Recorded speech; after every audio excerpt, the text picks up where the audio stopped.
Hello everyone, welcome back to another video on the channel. Today will be our wildcard 6 team. My wildcard is indeed active. And we'll be looking at some of my ideas.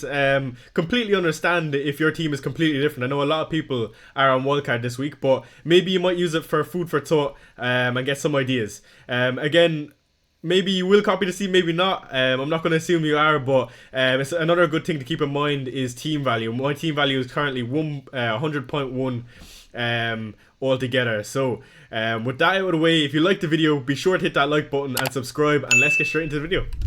So I'm not going to bring up my game week 5 team, but I will talk about it a small bit and maybe give you some of the reasons on why you might wildcard and how it's actually quite good this week. So I am currently on a green arrow, 2.7 million now. I know it's not the greatest, so why would you ever copy my team? I wouldn't recommend it at all. But I actually thought my team last week was quite good for this week, for game week 6. I had the triple Liverpool assets in place. I had Son this week, who you might actually consider a good differential. But what was the main issue with my team last week is I had no City assets, so no Robot, no City defence, and I had no Arsenal assets, who we know have apparently they're quite good at defending. So I quite like the idea of bringing maybe 1 or 2 assets in. I think in general wildcard 6 is a good window. There's a reason why at the start of the season a lot of us content creators looked at wildcard 6, and a lot of people in general looked at that window as a good area to maybe activate the wildcard. I currently have 3 free transfers, and that's a good thing to keep in mind when you're considering this team.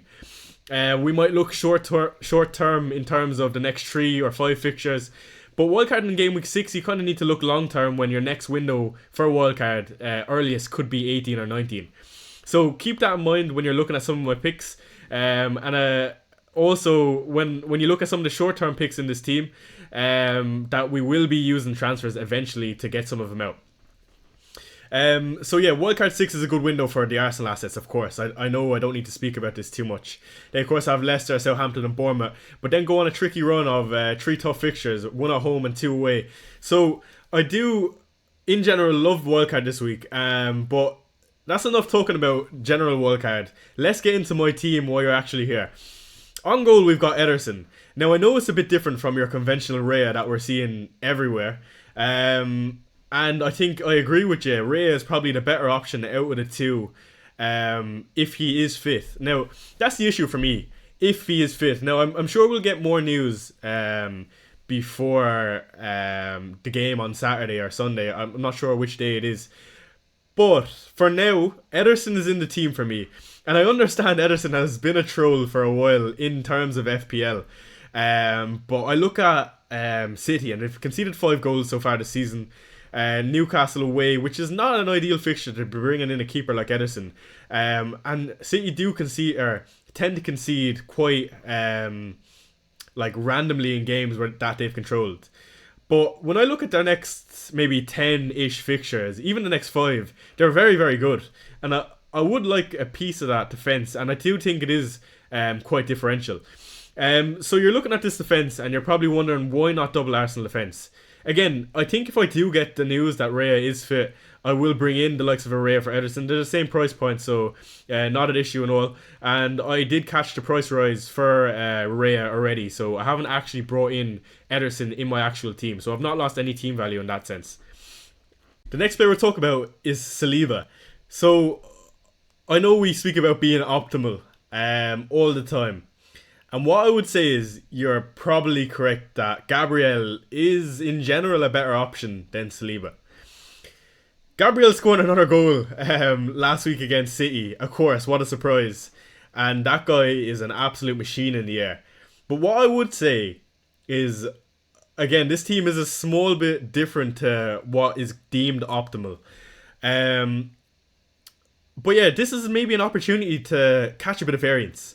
Do I see Gabriel consider keeping up this run of scoring goals? I mean, I wouldn't be surprised if he scores again next week against Leicester at home. But alternatively, would I be surprised if Saliba scored? No. Gabriel is probably better than Saliba in the air. But now, it depends what kind of side of the coin you look at it. I think now that Gabriel has been on fire, maybe teams will start putting 2 players on him and start defending corners differently. And I know you could say, okay, no, they know Gabriel is a massive threat anyway. But I do think, especially now after seeing what we've seen this season with Gabriel, I can imagine teams, especially likes of Leicester, will try everything in their power to stop specifically him. That might open up some space for Saliba. So that's the thought process there. Along with the fact that I didn't catch the point one on Gabriel, his price rise. Of course, Saliba at 6 million. Again, you might see this as a non-optimal move, but I do think this is an opportunity to maybe make some variants. A lot of the herd will go straight for Gabriel now, and maybe I might get a bit jammy and Saliba might come up with something. Again, not optimal, and I can completely understand if you're all for Gabriel. I think if I already had Gabriel, I wouldn't bother moving on for Saliba. But from my point of view, I don't own either of them, so Saliba is in the team for now. Next we'll talk about Trent. Trent, an amazing asset. Again, when I look long term, I want to not make any moves for maybe the defence. And I look at Trent as just being a nail asset no matter who he's playing against. I don't mind if the fixtures get bad for Liverpool. Trent is always a player that we can see pop up. And last week, of course, returning again, well, I think it was an 11-pointer. So very happy with Trent as an asset. I do firmly believe he is probably still one of the best assets in the game, maybe top 3 in terms of value. 7 million, amazing asset. I don't want to speak about him too much. In terms of Liverpool, I would say they look quite good. Again, Wolves away, I would deem that maybe a top 4 fixture wise from a defensive point of view. Of course, away not ideal. But yeah, definitely a good fixture for Liverpool. Let's move on to Pedro Porro. Away to United, which I am actually going to this weekend. I'm excited for that. But Pedro Porro, for me, I feel like this is a turning point for Spurs. Say what you want, but I'll pull up some stats here to prove my points. Attacking wise, we look quite good. I suppose in this particular fixture, I wouldn't be surprised if we don't keep a clean sheet. But I just feel like the upside for Pedro Porro for 5.5 is very high. So I'm very happy to go with a player like Pedro Porro and get a piece of hopefully some attacking threat that will be in this Tottenham team. Things looking a bit better for Spurs in terms of going forward. The underlying numbers are very good in terms of the attacking option. Again, we know in recent weeks they've struggled to put the ball in the back of the net. Again, I am a Spurs fan, so some of my opinions might be a bit biased, but I try to look at it from an outsider's point of view, and I do still think Pedro Porro is an amazing asset, taking things into consideration. Again, he clocked the highest amount of shots for a player last season, of course not converting those shots into goals, except one. But I think in general, Spurs do have a good fixture run, and if we get a clean sheet, the upside for Porro could be very, very high in the following game weeks. So Porro is in the team. This completes the back 3 and goalkeeper. I know it's a bit different to your conventional back 4, but again, a lot of money in this defensive positions. And let's get straight into the midfield. So taking a look at the midfield, this is probably something you're seeing a bit more of. A lot of similarities in a lot of the WILDCARD 6 teams, picking up some of the talisman from maybe not necessarily the bigger sides. Of course, we've got Saka, Rodgers, Semenyo, Mbeumo, and Diaz. I want to start with Diaz. This is a bit of a debate I was having with myself, but also on Twitter.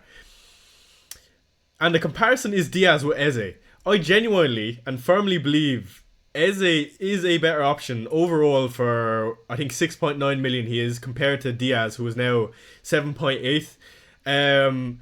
But I need a piece of this Liverpool team going into Wolves away and Crystal Palace.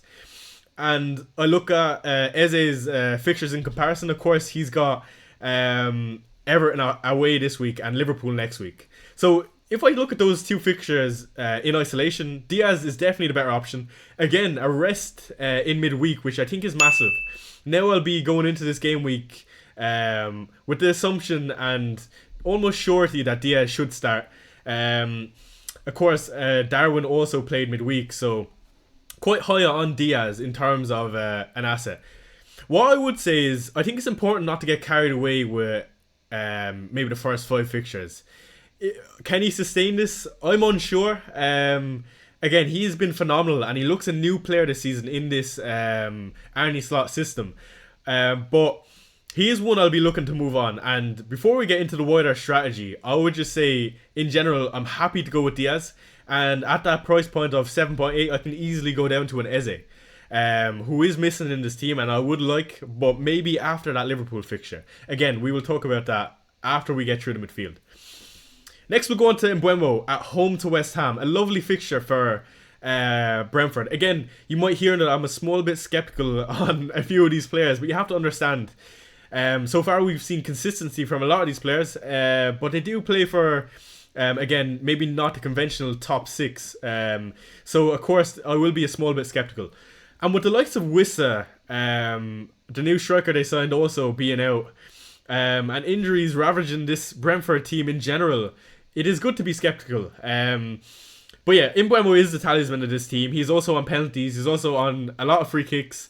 And he had an amazing start to the season. We also saw it last season, before he picked up that brutal injury, that he is that guy for Brentford.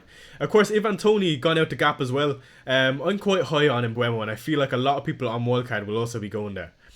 The fixtures look great for Brentford, and also all the underlying numbers are there for him. So overall, I think he is a no-brainer for 7.1. Again, would I be surprised if he blanks out of 2 of the next 3? No. And I don't think people are considering the fact that Brentford are actually quite thin going forward. But again, for that price point, he is a no-brainer. So I can completely understand if you have him in. But I won't be surprised if he blanks. Next is Semenyo. And this comes into maybe some of my broader strategy going forward with my 3 free transfers. Semenyo with Southampton at home this week, kind of the reverse fixtures of Arsenal. Amazing fixtures. And then Leicester next week. For me, at this price, I just feel like he is also a no-brainer, coming in at 5.5 million. The fixtures are too good almost not to bring him in if you're on a wildcard, and it will be a good opportunity to maybe catch some of the fixtures that people that are not wildcarding or have already wildcarded to get onto. So Bournemouth actually look quite decent, I would say. And now Semenyo is the talisman for this team. Of course, they have also Evan Nilsson and Tavernier, who are also great options in this position. But I prefer the talisman Semenyo. Again, he scored another disallowed goal against Liverpool. So he can do it against the bigger teams. I think it was quite unfortunate to not score.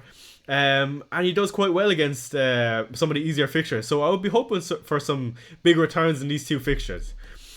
What do you do when he plays, I think it's Arsenal later down the line? So for me, what I initially think about doing is doing Diaz out and bringing in an Eze for 1 million less and bumping the Semenyo up to someone maybe more interesting, or spreading those funds into a striker who you can't see just yet. But I do quite like the combination of Semenyo and Diaz when I do have the likes of or when I do have 3 free transfers in the bank. It gives me a bit of flexibility looking forward and maybe hit some of the short-term punts. So I do really like him, and I can understand if you want to look more long-term and maybe avoid a Semenyo. I know a lot of people might deem him as a trap. Completely understand that, but that's just my point of view and maybe some of my strategy going forward. Again, it will be different for everyone. You might want to do something else. Let's move on to Morgan Rogers, a player that I'm delighted returned last week with 2 assists and of course 3 bonus points late in the week, which I was delighted with. Of course, a 10-pointer plus 1, I want to say. Let me check that real quick. I have it just here. It was a 10-pointer, yeah. So, of course, delighted with that. I feel like he was due a return. He's getting 90 minutes nearly every single week. And for this price point, at 5.2, I think he's up to now. It's a no-brainer. By the way, if you're wondering why I'm looking right, I have a monitor on my right and I'm just looking at some stats. But yeah, Rogers, he was in my team already. And I think I'm delighted to go into these game weeks with an asset like him who seems to be nailed for 90 minutes. Again, when these more tough fixtures come in for Champions League, even though he is playing midweek anyway, we might start to see a small bit of rotation, which could be an issue. But other than that, Ipswich away this week, and not the worst fixture next week in, I think it's United. So definitely happy to go with Rogers. I don't want to stay too much on him. But overall, he's a really good enabler who leaves me get in better forward options.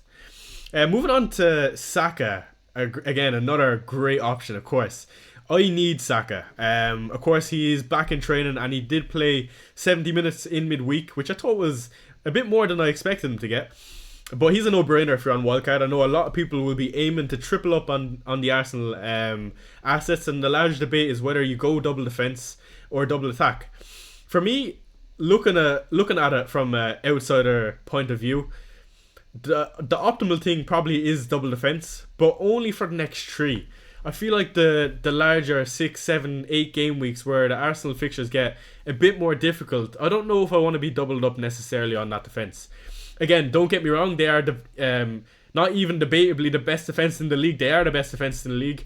But I do also feel like, in terms of numbers wise and looking at the first 5 fixtures, they were quite fortunate to maybe keep an extra clean sheet or two. I think in particular when you look at that Villa game, of course with the bigger teams you will have outliers, and that's what the big players do, like Raya. They come up with saves in clutch moments. But yeah, no issue if you're going double defense.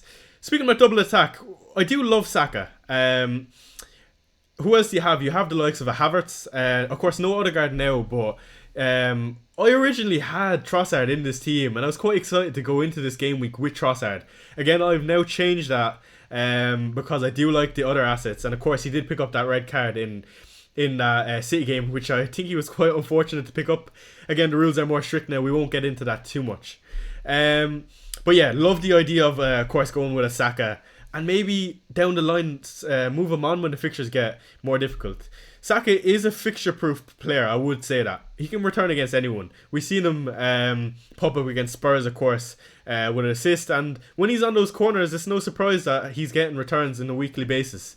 They have just so many avenues of points that they can come up with. So that's enough waffle on my midfield. Let's get straight into the forwards. Okay, so getting into the forward line, Erling Braut Haaland is in, and he is partnered with Solanke. I will admit I did make a mistake early on in the season not going without Haaland. From my perspective, last season I got second in the world. Again, I don't want to keep bringing this up, but when you get to second in the world with no Haaland, you kind of look at things differently. And maybe I should have looked at this season in isolation and not compare to what I done last season.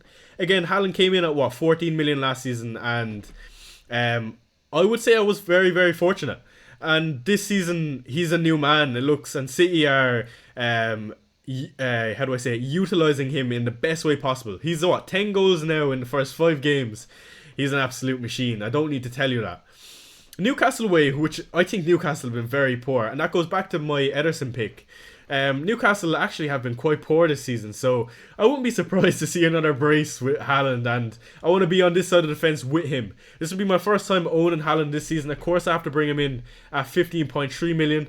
Andy Martin won't quite love that. But again, I didn't go without Haaland just for whatever you want to call it, just to be different. Again, I'm always trying to get the most points for my team, and I did really think at the start of the season that the optimal thing was to go without Haaland and spread the funds elsewhere, but he just looks too good for me this season.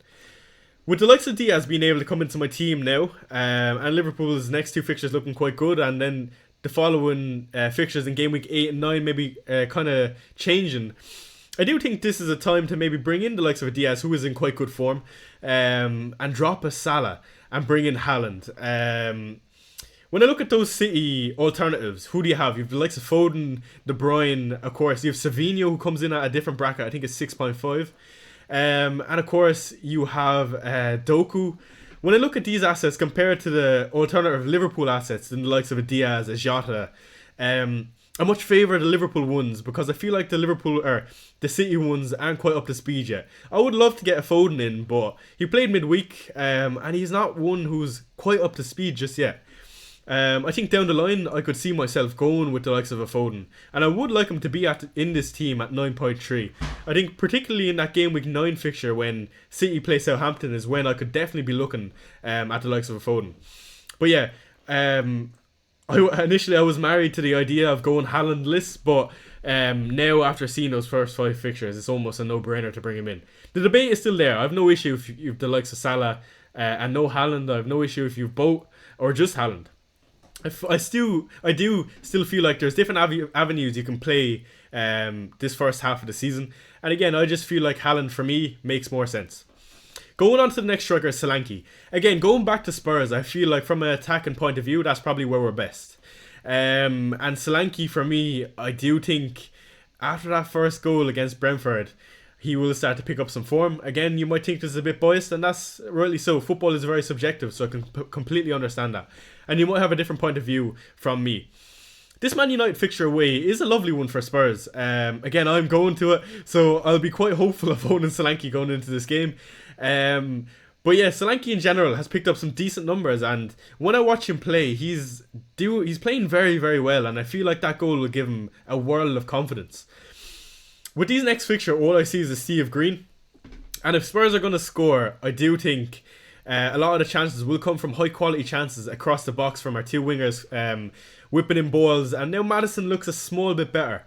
Maddison is another player that we could talk about. I won't speak about him too much, but for 7.5 million, I don't think he's a bad option at all. For me, I prefer going with Solanke and Porro. I don't think people would be happy if I tripled up on the Spurs assets. My case wouldn't be as good if I was completely being biased, but I don't think Maddison is a bad option at all. But for me, Solanke edges it compared to the likes of a Jackson, who's a small bit cheaper compared. Solanke is a small bit cheaper compared to a Jackson, or the likes of a Watkins, who does have a good fixture this week and next week with the likes of United. But I feel like Solanke provides really good value at 7.5. Again, how is this man not got a pro shop? I'll never know. So delighted with the two forwards. Let's get into the bench. I currently have Fabianski, who played midweek, who didn't have the greatest game, I want to say, against Liverpool. But again, he's just a filler for the time being, subject to change. I have, how do I say that, Chimwemwe. He's just a Wolves striker that I have for filler. I have Rico Lewis, who I am very, very high on. I think at the start of the season, I was very skeptical on how many minutes that Lewis... Oh, my phone is being around, 1 sec. Anyways, apologies for that. Like I was saying, I was very skeptical on Lewis's minutes to start the season, and I saw people that were bringing him in or already had him. I was quite jealous of him, actually, and I feel like they were quite unfortunate not to get any returns from Lewis. So when I look at some of his fixtures going forward, of course Newcastle away this week, who I could play him for instead of Porro. But I don't mind if he's benched this week. Again, he did play 90 midweek, which is not ideal, but he did play left back instead of Walker playing right back, and Guardiola's on the bench. So Fulham at home after this Newcastle away fixture, Wolves away, Southampton at home, Bournemouth away, Brighton away. These are all fixtures where I think there's some very high upside for a 4.7 asset like Rico Lewis, especially when I have a back three who are like, I would say nailed for the most part, like back three and Ederson, unless Ederson comes off with an injury like he usually does. And Saliba is probably more nailed than the likes of a Gabriel. Trent, of course, who plays 70 to 80 minimum every game. And Porro, Spurs are without a decent right back, so I would say Porro is just as nailed as the rest of them. So Lewis comes in as like a little bit of a differential who is less nailed, don't get me wrong. But I feel like in a world where we get a lot of team leaks specifically for City, why not go for a player? And a lot of the kickoffs in the next 5 games are all 3 o'clock. The Newcastle one is at 12:30, so let's see. I feel like when you take everything into consideration, if I were to come to game week 9 and Lewis had decent minutes up until that point, I'd really want him for that Southampton at home fixture where I think he could pop off. So I love Rico Lewis as an option, and I don't mind having him on the bench, to be honest. It doesn't bother me at all. And then when you bring him in with the likes of Porro coming out, it's double City defence, who I do think are probably a bit underrated because they haven't quite returned just yet. And then you have an Arsenal defender who are going to be in everyone's team, and then Trent, who is of course probably the best asset in the game. So I do love the defence. And next is Greaves, who of course is probably the best 4 million option, who's going to play for 4 mil. So that concludes the team. Sorry, apologies if this video is a bit of a longer one. I think it's important when we have a big decision like wildcard to maybe express some of my ideas in a bit more depth. But I do really like this team. I think a few things could change before the deadline. Diaz could turn into an Eze for sure. I would like a bit more depth in that striker position. But again, I do think the idea of eventually bringing a Diaz down to an Eze and bumping up an Eze or that Chimwemwe start, I'm saying that completely wrong, I'm so sorry, and having a defence where you can just forget about it and occasionally rotate the likes of Lewis if you get confirmation he's starting. So I do really like the team. Let me know your thoughts in the comments below. As usual, if you do like this video, be sure to hit that like button and subscribe. Be much appreciated, and I thank every single one of you that have made it to the end of the video. Again, keep an eye out for me. I will be doing a podcast in studio next week, so keep an eye out for that. I'm not going to say who it is. You might have a good guess. But yeah, thank you for joining me, everyone, and I will see you in the next.